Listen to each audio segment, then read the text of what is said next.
The planet Earth is one of the greatest pharmacies ever invented, and we're ignoring most of it, and we go down to the drugstore and spend $280 billion a year on prescription drugs in this country. And according to an article in the Journal of the American Medical Association, there's 140,000 Americans each year who die from the on-label use of prescription drugs. That means following doctors' prescriptions, 140,000. That means it's somewhere around the third leading cause of death in America, using drugs that may be useful, oftentimes are toxic. Try nutrition first. In many cases, it can solve the problem.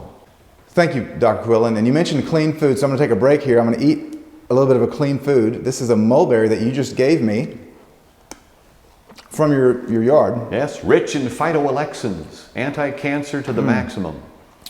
That is good. I've never had a mulberry that's that shape. Why is it so long?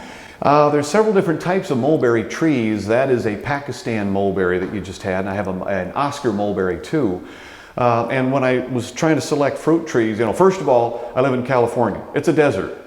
We have a water shortage. We have a particular water shortage this year with the drought. Why would you water something if you can't eat it? That doesn't make any sense to me. So I'm watering just the fruit trees, and among those are fruit trees that are high in nutrients. And one of the sound bites I mentioned is go for the color. In the color, in those pigments, the reds, orange, yellows, dark colors, in that mulberry is a dark purple color.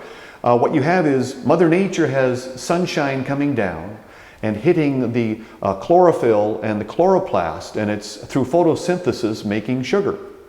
And from that comes all of life. That's the beginning of all life on Earth. How does the plant protect itself from the damaging effects of sun?